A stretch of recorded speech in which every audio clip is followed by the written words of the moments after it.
ஒவ்வொரு இயக்குனருக்கும் ஒரு ஸ்டைல் இருக்கும். அருண் மாத்தேஸ்வரன் வயலன்ஸ் தான் தூக்கி பிடிப்பார் நமக்கு தெரியும். ஸோ அது ஃபண்டமெண்டல் நம்ம குற்றம் சொல்ல முடியாது.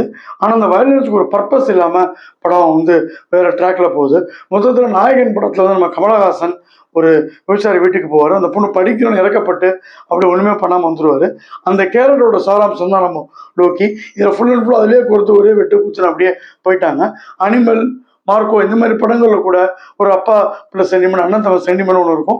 இதுல வந்து ஒரு அம்மா சென்டிமெண்ட் வச்சிருந்தாலும் அதுக்கும் இவங்க போலீஸ்காரரை போட்டு தொடுறதுக்கு எந்த சம்மந்தமும் இல்லை. இங்க நடக்கிற கேங் வேருக்கு பெரிய பர்பஸ் இல்லை. சர்வைவல் ஆஃப் தி ஃபிட்டஸ் மாதிரி மாறி மாறி மாறி கொண்டுக்கிறாங்க.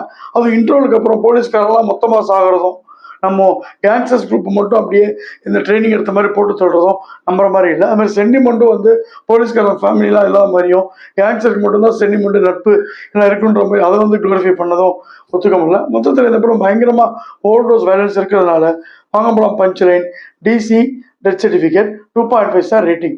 ரிவ்யூ பிடிச்சிருந்தா லைக் பண்ணுங்க, ஷேர் பண்ணுங்க. வாங்கப்படம் சேனல் பிடிச்சிருந்தா மறக்காம சப்ஸ்கிரைப் பண்ணுங்க.